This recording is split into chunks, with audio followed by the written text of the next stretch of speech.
Hello everyone, welcome to Eyin Talks. Ẹ jẹ́ ká jọ enjoy. But for watching till I'll see you in my next video. Stay safe, stay blessed. I love you all. Bye. That their hair is smelling. Their hair will be smelling because you have a woman who doesn't want to cover her hair. Some people naturally they love covering their hair. Some they don't like it. Some are covering it because of the doctrine. But there are still so many doctrines. You still have to change in that your church before you go. There are still so many things you have to change. But one thing I know that I'm very sure of, the day those bababi start going, a lot of people will be set free. Because kò ń ṣe ojú lásán lẹ fi di àwọn èèyàn mọ́lẹ̀ for almost 60 years. You will be the one to tell them how to live, how to do things. Hypnotize wọn, you manipulate them, you brainwash them, indoctrinate them. Today you are now changing everything. Today, in those days, now lining Deeper Life member they take so wedding dress. In those days, lining cloth where they take line cloth. If they want to sew wedding dress, you know those very stiff fabric where they use under cloth to do lining. That is the fabric they use in making dresses in those days, making their wedding dresses. Until the son wanted to get married. The son now, the wife, of course, was not a Nigerian. Did that one palm their hair? Not only palm their hair, the lace, her cloth was lacy fabric. That used to be abomination in Deeper Life. That changed a little bit of things.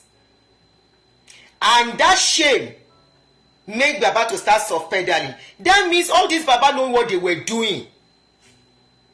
What did you call it? Calco fabric. Aha.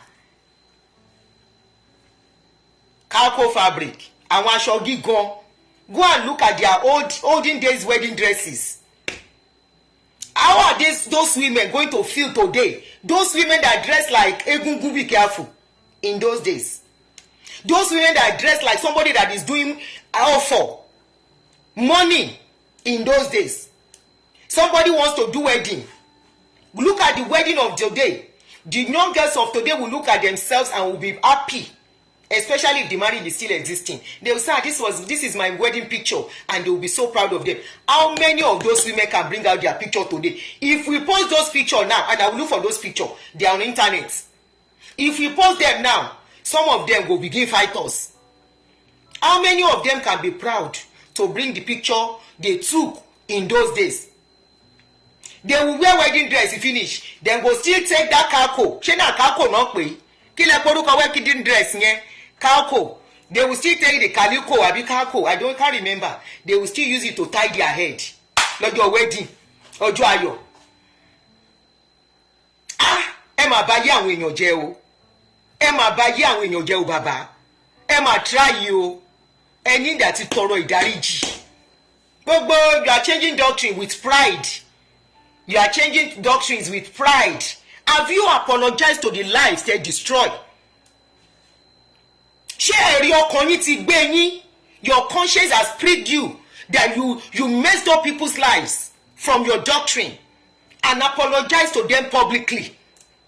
Pride will not let you. Because you are the assistant of God. Ẹ̀yin lẹ ń bọ́ lọ́hùn sùn lẹ ń bọ́ lọ́hùn jí. You and God share the same bed, so you cannot apologize. You don't know you have wrong people. You don't know you have wrong lives.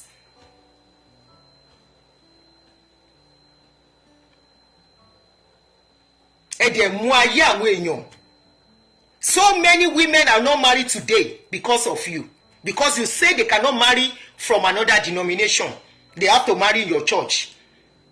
How many of those women are married today? You see them, they look frustrated, many of them. There are plenty. How many of them are married? Ẹlòmíì nígbà yẹn, ó lè jẹ́ second wife. Ẹni pé wọ́n gbọ́dọ̀ ṣe second wife. Ẹlòmíì nígbà yẹn, ó lè jẹ́ sẹ̀lẹ̀ ló ti rọ́kọ. You say they will not marry. Some ó lè jẹ́ kérúbù náà ti rọ́kọ. They must not marry. Some ó lè jẹ́ kíní náà ti rọ́kọ. Anglican, they cannot marry. Some only get Methodist or Baptist, they cannot marry because they are not members of your church. And you are still on that doctrine, that particular one till now. Because you want to keep, you are building a cult. Because you build that your coven is nothing but a cult. They must not be released into the society. They must not get out of that your coven. That is why you did everything you did. You want that your coven to continue to grow, to continue to grow, to continue to grow. That was why you don't want them to go out of your church. And that is why you see that Deeper Life member will marry Deeper Life member. They will born Deeper Life pikin. And that is how your church grew. That is how that's your denomination, whatever you want to call it. That is how it grew to what it is today. There was a religion. And now today, you suddenly wake up. They can start drumming. They can start dancing. Really? How about the ones that you did not allow them to dance 50 years ago, 40 years ago, 30 years ago, 20 years ago, 10 years ago? I even add that you don't even allow people from outside, people from outside to come and minister in your church to sing.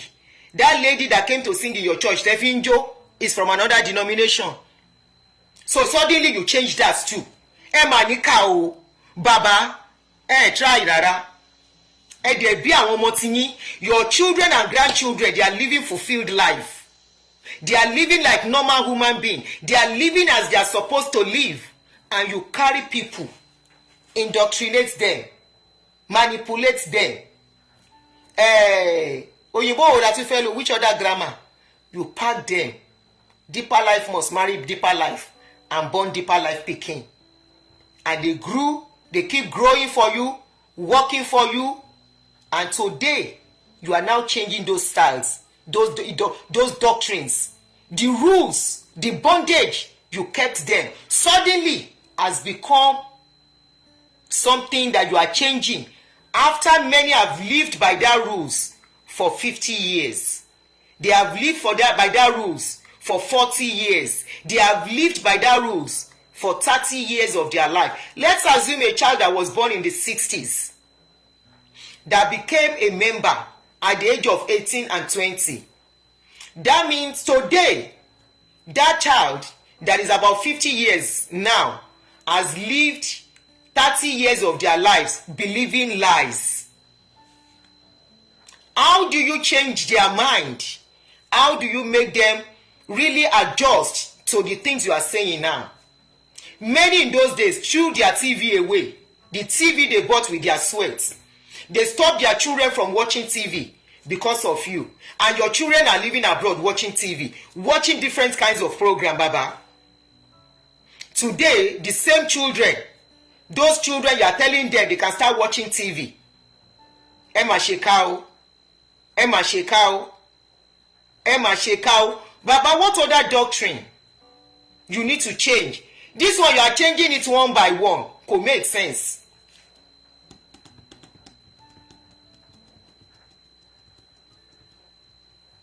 This one that you are changing it one by one could make sense. Change everything and set loose these people. Set them loose. Eti dagba now, you are almost 90. Kilo tukun. You are almost 90. Ṣé conscience yín ò prick yín ni? Ẹ̀rí ọkàn yín ò prick yín ni? Pẹ̀tí ń lọ. That church is no more your own. It's a matter of 1, 2, 3, how many years more? Le road ibẹ̀ yẹn mọ́. Release these people and set them free. You have held them bound for almost 60 years. They have lived their life for you.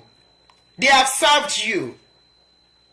They have taken care of you financially, physically and otherwise. All their lives has been for you and your children and your late wife and your current wife. Many of them are working for you. Many of them, they are still there. Baba, set them free. This one you are releasing your doctrine one by one does not make sense at all. It doesn't make any sense. Why are you releasing doctrine one by one? Release it once and for all. Release everything and tell them to start living like normal human being. when you travel abroad, you go and minister among Oyinbo. Don't you go and minister among the white people? Why don't you force them to tie their hair in the church? You minister among Oyinbo. The pastors of Oyinbo, they smoke. They will take smoking break when they need to take a smoke. And they will step out and smoke. And once they are done smoking, they come back. And you still embrace them. You don't condemn them. That is normal living. As long as you are doing it, it's not a sin.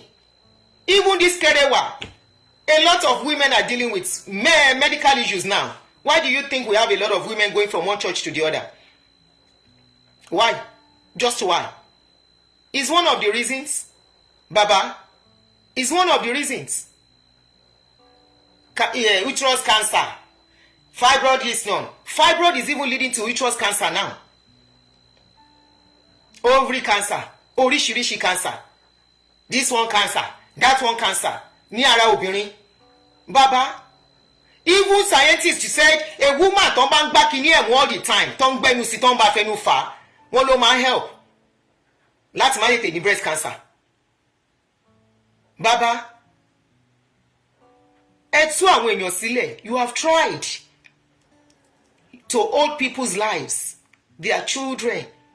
There is a story of one of their members that served this church for almost 20 years. Diligently, steadfastly. They, according to the brother is in Canada, they lost 2 of their children. Lórí pé don't use medication láyé ìgbà yẹn. Last born, when I got pregnant, they were sent away from the church. They sent them away. They said it's a taboo for their church member to get pregnant. So you would rather people get pregnant and go and take it off because they are afraid of the church. And in the process, get their womb destroyed. Wọn ò ní bímọ mọ́. Àìmọye wọn they are under you. Tí wọ́n ti fi tìjú, kọ́ má gbọ́ pé mo lóyún ní church. Tí wọ́n lọ yọ oyún, tí wọ́n jẹ́lé ní wọn ò lè bímọ mọ́. Tí wọ́n sunkún sínú, títorí pé wọ́n yọ oyún. Kì í dẹ̀ ṣe wípé they are not old enough to have children. But because that baby is coming out of wedlock, they feel if they should have the child, it's going to be a disgrace to them. It's going to be an embarrassment to their family. Báwo náà ṣe ń gbọ́ pé ọmọ Christian, ọmọ kiri yó from a Christian home get pregnant. And then those girl ladies will go and take the pregnancy off. And in the process, their uterus will get damaged. And today, many don't have children. And your own children are living fulfilled life. Ṣé rí wípé òjánilé onílé bó tiẹ̀ lẹ́yìn òun ni yín. Now, your own children, your grandchildren, you are protecting them because you know the life you are living does not tally with the life you are telling your members to live.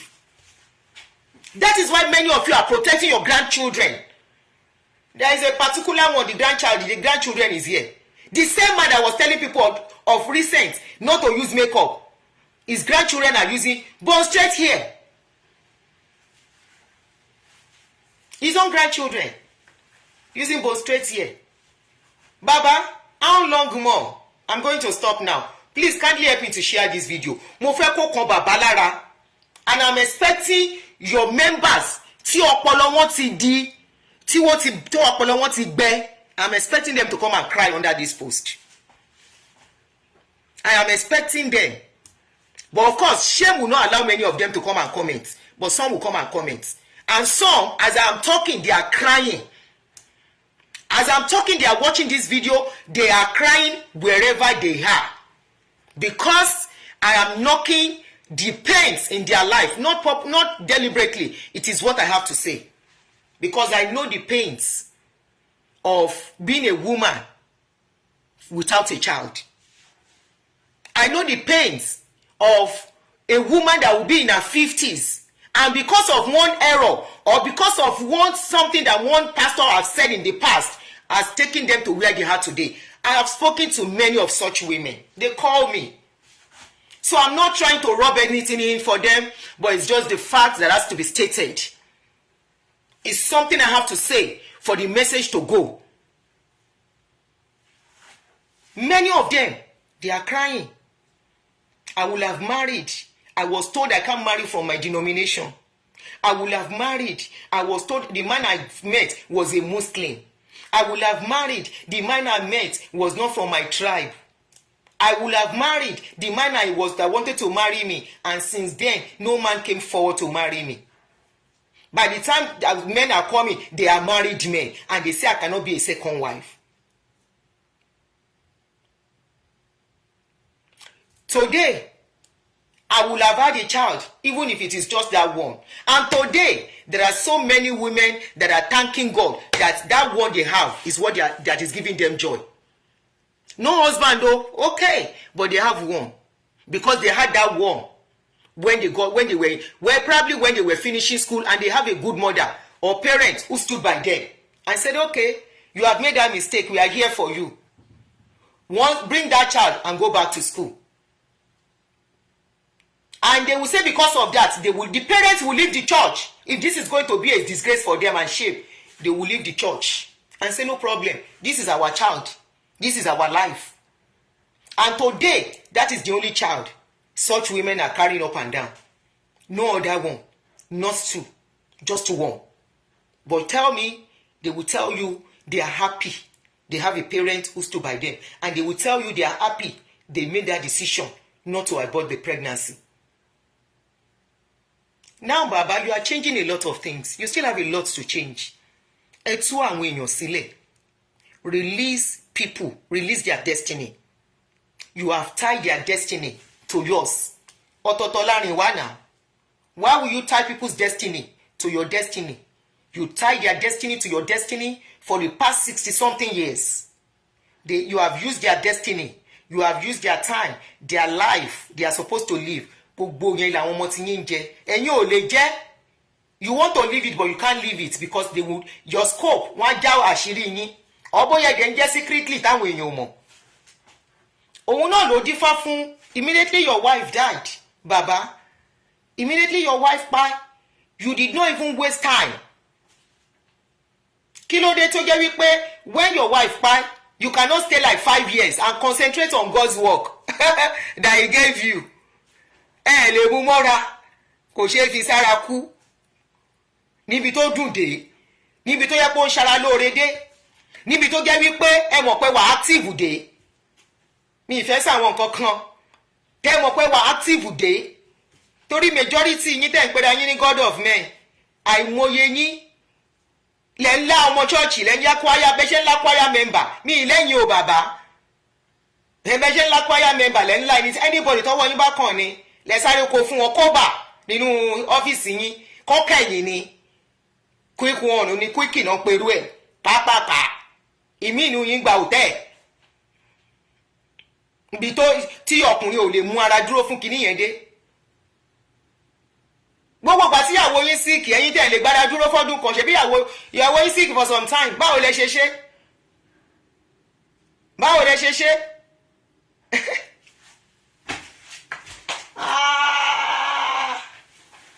Lílálàlá kóòbà kò ṣe fi sára kú. I try you. So that time that mama was not okay before she pie, how were you holding your body? Because she pie, you don't even reach 1 year. Now you carry another woman. It shows that you love that thing, that you love and die. You love it, die. At 70, you couldn't hold body. At 70, you could not resign to fate. You are now asking people in their prime, in their active years. Even about 31 in 50s. In fact, I always think that the older you get as a woman, the lesser the this thing. I see that it's different. Once you get to your 40s, be ready. Except you are not used to it. Except your sexual organs or what taking a man, you know, your something organs, your hormones is not working well anymore. Once you get to 40 upwards, you go see yourself 50. You go see yourself say, this thing no go comot for body. E no dey comot. E no dey comot. Now you are now telling youths tó wà ní 30 tán wà ní 35.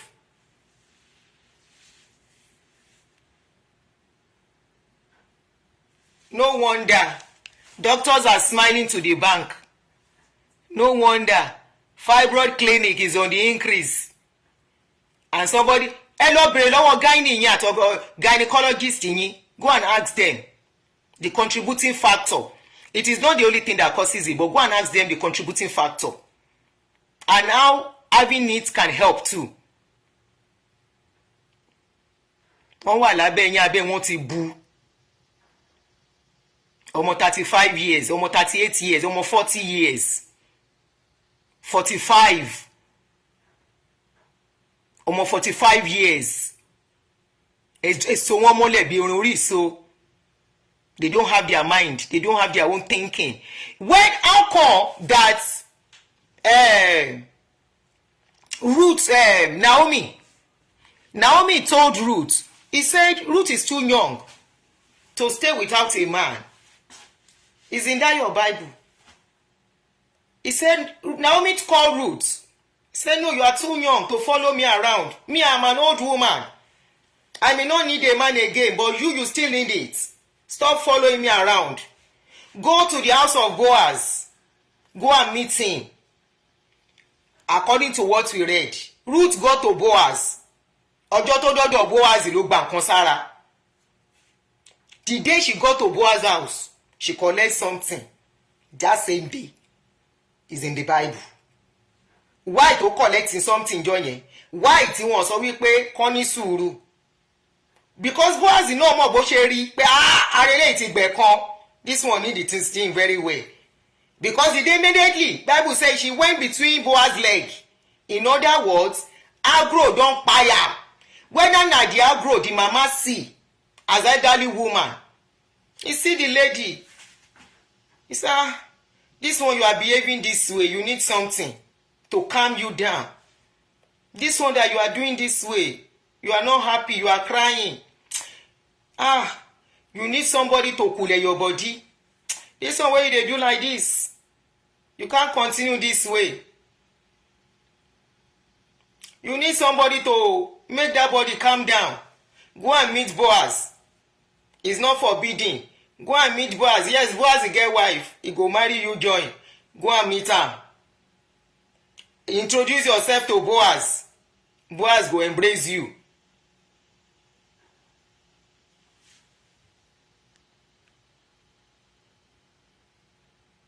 What? Wait. Hey, Domori comment come. Hold on, please.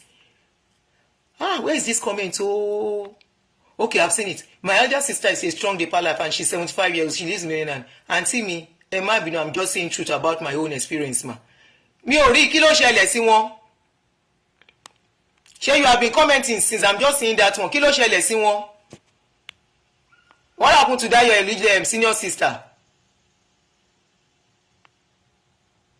Anyway, I can't see the rest of your comments. I can't see it. Ó dẹ̀ lọ. When she got there, kí ni Boaz ṣe, kí ni Ruth ṣe? Ruth did not even wait for Boaz to make the advance. She couldn't wait. Ara ẹ̀ ti ń gbọ̀n. Bó ṣe dá wa ni, make up ara wa ni, nǹkan tó wà lára wa ni, kò sí nǹkan tá a fẹ́ ṣe sí. Responsibility, being responsible, if you have to do it, no matter, kò ń ṣẹ̀ṣẹ̀. Not jumping from one man to the other. At a certain stage in age in life, you are responsible. Ruth collects. Now she first make move. She did not even wait. Again, kajade fún mi. Hold on, I will read it. Let me read this out. Hold on.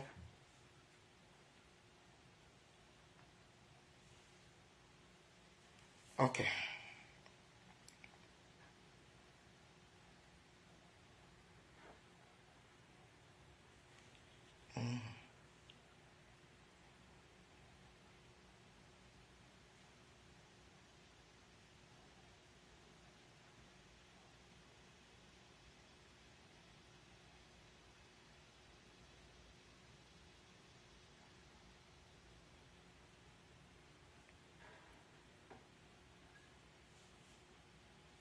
ń bọ̀ mo ń wá bible verse yẹn gangan story ẹ̀ náà kàn kọ síbí.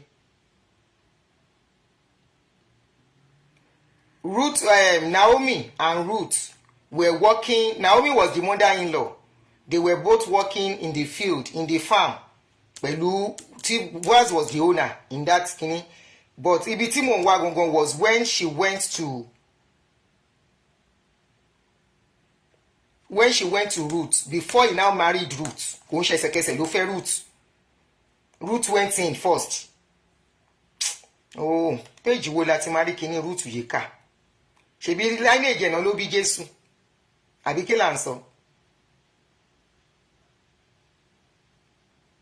Ń bọ̀ kí báwọn ṣe lè ṣe náà. Ń bọ̀.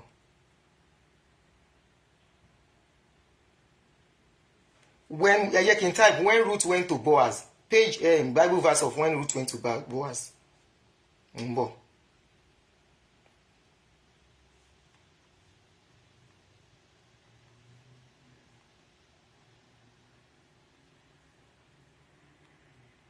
In between Boaz leg. Ibi tí mò ń wá nìyẹn. Middle of the night ìbọn náà ló sọ náà ló sùn lọ wọlé bá middle of the night, in the middle of the night. Mò ń bọ̀. Òru ọ̀gànjọ́ when something hide na she go inside.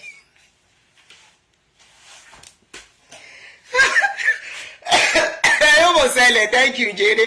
Kí ló pé Ruth chapter 4 13 to 17. Thank you, Mero Mosele. You are a good Bible scholar. Me, I know they read again, so I don't remember. In the middle of the night, when the things still start well, I dey come. Now I go for wetin you call am? Ẹ máa fi nǹkan tí ò ṣe nǹkan tó ti ṣẹlẹ̀ láti 19 gbọ̀gbọ̀rọ̀ òyìnbó tó gbé Bible lẹ́yìn lọ́wọ́ gan ò lè bá yìí tì mọ́. Ẹ bá yí àwọn èèyàn jẹ lẹ́nu ẹ̀ ń ṣe kínní ẹ̀ ń ṣe ẹ̀sìn ìyẹn ni ìwà lẹ́sìn. 4 chapter kí ló pé bàbá mi.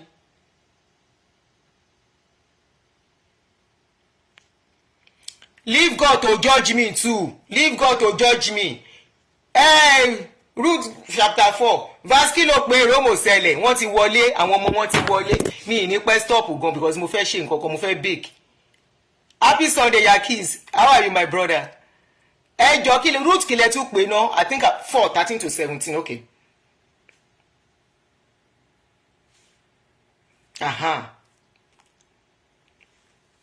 So ẹ jẹ́ ká kà á. So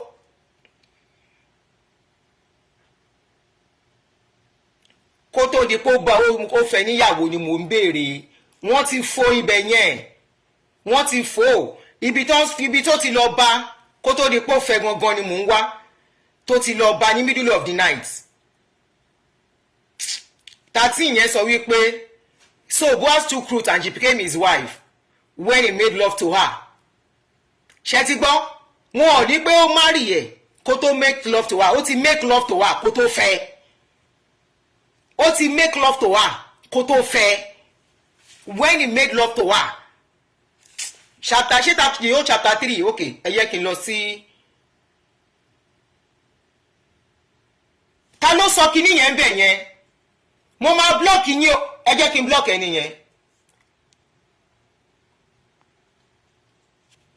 Baby AY, I have suspended you. Such comment is not allowed on my page, okay? I have been telling you guys, orí yín burú. Chapter 3, okay. 3 words.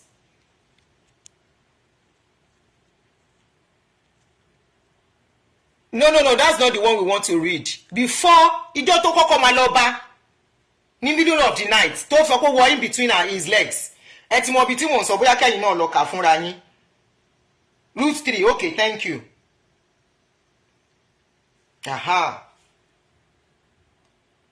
Only one day, Ruth's mother-in-law Naomi said to her, "My daughter, I must find a home for you where you will be well provided for. Now, Boaz with whose women you have worked is a relative of ours. Tonight it will be winnowing barley on the threshing floor. Wash, put on perfume, and get dressed in your best clothes. Go and seduce him. So, go and seduce him. In other words, Ruth, Naomi said, wash, put on your best clothes, look your best, nice perfume. Go and seduce him. And that is one of the reasons men will see us when we are well dressed. They will look at us, you understand? That is where it's coming from, part of it. He said, put on, then go down to the threshing floor, but don't let him know you are there until he has finished eating and drinking. When he lies down, note the place where he's lying, then go and uncover his feet. Go and uncover his feet and lie down. He will tell you what to do. Ruth said, I will do whatever you say. So she went down to the threshing floor and did everything her mother-in-law told her to do. When Boaz has finished eating and drinking and was in good spirits, he went over to lie down at the end of the grain pile. Ruth approached quietly, uncovered his feet, and lay down in the middle of the night. And something startled the man. Oko man yẹn bá gbéra. Something startled him. Immediately she went in between his feet tó wọ àárín yẹn lọ. Kíni man yẹn dìde gẹ́gẹ́ bí ọkùnrin tí Ọlọ́run dá pé ó gbọ́dọ̀ dìde, ó ti di dandan. Kò ń ṣèyàwó ẹ̀bùn tó ti di dandan. Something startled the man. Bible ò ní làátọ́ pé kó ló dìde pé na brocos stand up in the middle of the night.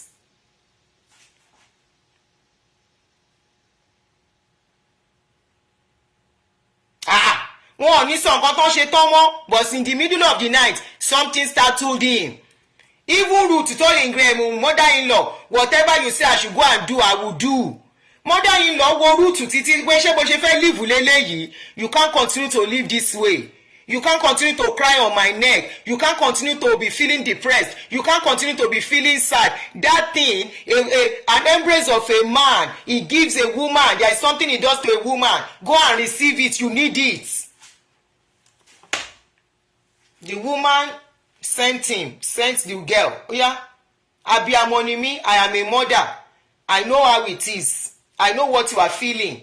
I know what is going on with you. I know why your body is feeling. You are feeling the way you are feeling. Nǹkankan ló need. Ó yá, lọ bá. Obìnrin pọ̀ lọ́wọ́ àmúwọ̀ náà á join wọn mọ́. Bàbá, ẹ tú wọn lẹ̀. There are still so many things. Ṣé ìkànnù yín still woke up and telling people there won't be makeup, there won't be hair, there won't be this, there won't be that. Anyway, all tẹ́yìn lọ́rùn ni. But anyway, ẹ jẹ́ kí n máa lọ, mo fẹ́ dáná. I have a lot to do. Ǹdẹ̀ máa lọ bìṣẹ́. So, mo kàn ní kí n sọ fún yín ni wípé, Baba, please, there are still so many of your doctrines that needs to be enlightening your people. Ẹ má jẹ́ káyé wọn bàjẹ́. Ẹlòmí ayé ò látúnṣe mọ́. Ayé ò látúnṣe. Yeah, Naomi was a realist, and that is me too. Naomi was a realist. Ẹni tó bá rìn ní party yẹn, we understand. Remember, Naomi too was a widow. So she knows the pain of staying alone. She knows the pain. She knows what she was going through too.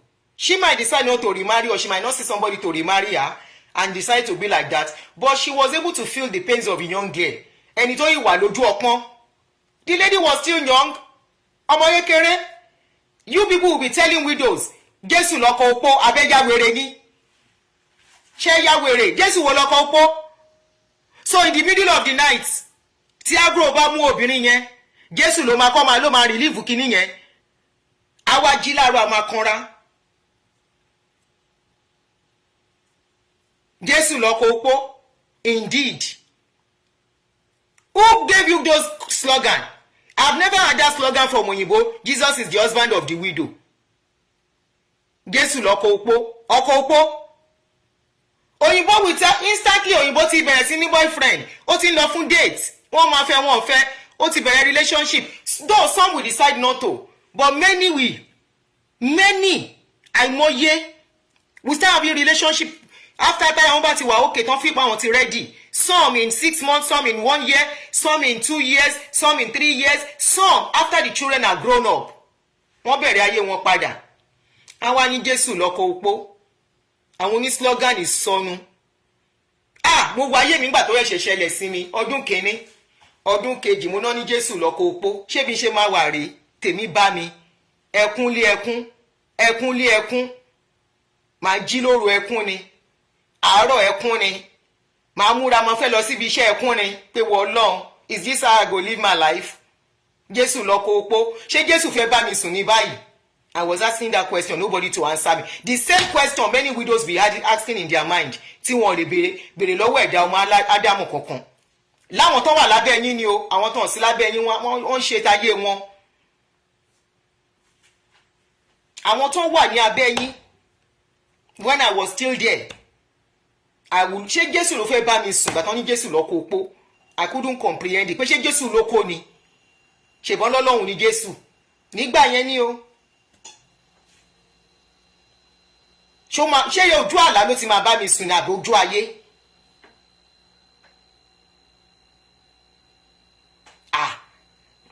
Ẹ wo ẹ burú o ẹ burú ẹ burú ẹ tú àwọn ọmọ ọlọ́mọ lẹ̀. Naomi nìyẹn kí a ló tú.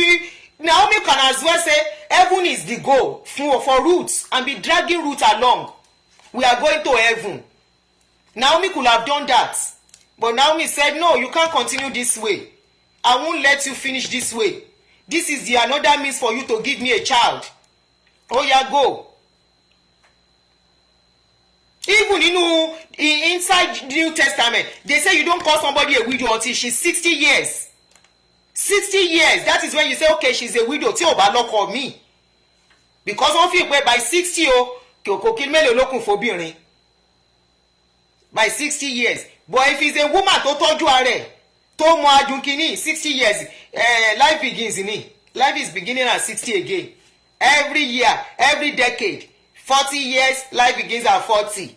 50 years, life begins at 50. 60 years, life begins at 60. She's now starting another parole. 70 years ago, she has studied body that is standing very well. Kí ló ṣe? Wọ́n bá yọ sí kó ó máa hàn. Àìmọye ìyá 70 tó ń ṣe lọ́wọ́lọ́wọ́ bá ṣe ń sọ̀rọ̀ yìí. And Jesus is the husband of the widow. If that was the case, Naomi will not tell Ruth to go and remarry. We have just this one life to live, and after that is it. Allow people to live fulfilled life, Baba. Release these people. Release them. All the other doctrines, you are lying to them. Tell them the truth. Tell them the truth. You people have lied for the past 60, 70 years, and you refuse to release all these lies. And why a lot of is coming out now, like one lady said, he said they keep saying Jesus is coming, Jesus is no more coming. That's why they are releasing the Lamba one by one. If that was the case, Naomi will not be the one to tell Ruth and say, Ruth, please go and make yourself beautiful, use perfume, dress well, go and seduce the man in the middle of the night. Who goes to a man's bedroom in the middle of the night? Tí ò ní gba change jáde. And the Bible says, according to what we read now, immediately she entered, she got there. The man, something startled the man. In other words, as the woman entered the place, touch where she not supposed to touch, the man something stand up. And if you go between a man's leg, wetin you go do there? Jesus is coming. Jesus is coming, my foot. Eparo titi. Jesus is coming. You gather all the you take and gather money. They prepare for your children yet unborn. Your children yet unborn. You are preparing for them, and Jesus is coming. Why are you preparing for your children that are not yet born? Why are you gathering all the wealth if Jesus is coming? Show example that Jesus is coming and sell all your properties as you are alive, as you are still alive. Again, mommy.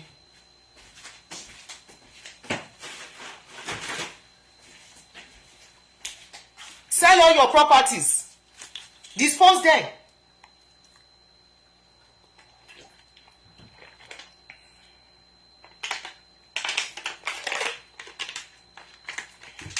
Dispose all your property, all your properties.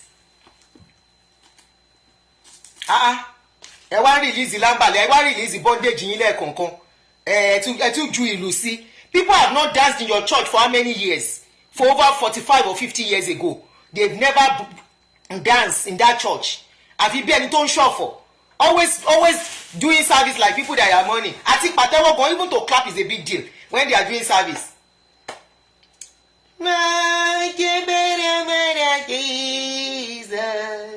Oh, control. We are only trained to control it because we are women. We are trained to comport ourselves decently as women. Bó ṣe ń ṣe yín, as you can't hold your body, it's the same way that it does to a woman too. We only have to discipline ourselves. The same way man tí ó bá fẹ́ wàhálà in his life too has to discipline his life himself too when it comes to this thing. It's the same way. You have it, we have it. You are human being, we are human being. Blood, we have blood. The same blood that runs through your this thing, send blood from your brain to your veins downstairs. It's the same way blood sends signal to our own body too, to our downstairs. Less than how many a year ẹgbéyàwó mi ẹ ti ń sáré ṣe kéré wà ẹ ti ń ṣe kéré wà as baba àjọ. You can't even hold your body and concentrate on God's work. Make yourself holy, sanctified, the way you are telling members to sanctify their body. Why can't you sanctify your own body for 10 years after your wife's part? It's just a question. Now you are telling them they can start dancing after you stop joy in their life. You stop joy in their life for how many years? 40 years, 50 years, 60 years that they have been part of your cults, of your fraternity. That just a fraternity. Now fraternity then go tell person say whatever the leader says is what you have to do. That is a fraternity. That is a cult. It's not a good gathering. A good gathering will allow people to live their life without condemning them. The same thing your children are doing. The same thing that your children cannot do without. Why can't you tell your children not to marry? Why can't you tell them to live a holy life? The one that brought a woman that palmed her hair, that put on makeup, why didn't you tell him that they can't marry him? They can't marry. They can't do the marriage. You went ahead and you did the marriage for them.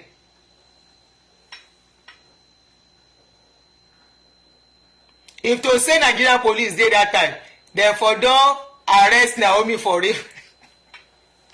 Have you? Ṣé Naomi àbí Ruth? You wanted to say Ruth to me. Ruth ló lọ kó sábẹ́ ọkùnrin tó lọ bá sùn tipátipá. Ṣọ́kùnrin yẹn ló pè, ọkùnrin yẹn kọ́ ló pè. Nígbà tí kí á grow mu, ó wò pa bàbá wà available jọ. This one is available, go and chop the something. Na the mother-in-law even tell her say, use this coat, dress well.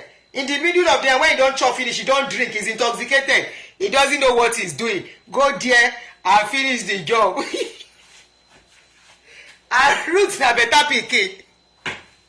Ruth body don dey look for something. Ruth no even slow. He say okay, he don see person wey give am confidence. Just like many women, they need that somebody to push them. Many widows, they need somebody that will tell them, come on, get yourself together. What is it to ṣẹlẹ̀ sí ẹ? It took me somebody to come and give me correct abara. Gbẹ́rẹ́ dìde kí ló ṣẹlẹ̀ sí ẹ tí ò ṣẹlẹ̀ sẹ́nìkan rí? Ó fẹ́ parẹ́ ẹni. Tẹ́ ó bá rọ́kùnrin tó pè é kó dáhùn, you have to move, you have to leave. Tó bá jẹ́ wo ló kú ọdún kẹta ló lọ ìwọ́n ti bímọ sínú ilé yìí. A mọ̀ pé onífẹ̀ẹ́ ọkọ ẹ bò ó ní láti leave torí àwọn ọmọ ẹ. It took elderly women to get me to this stage. Elderly women that are almost grandma. One of them is a grandmother. She purposely called me that she needs to see me privately. I should tell her when I know nobody will be around. She took herself as that woman. Ó ní irun funfun lórí, wọ́n ti dàgbà gan báyìí. Wọ́n wá bá mi lẹ́jọ́ yẹn. Wọ́n ní yàrá ẹ̀dá mo ló kó àlókè yá níṣẹ́ lókè. Kọ́lọ́n bá mi ibi kíbi tó bá wà tán bá yìí wà láyé. Kọ́lọ́n bá mi. Àwọn ọmọ wọn, I pray for our children.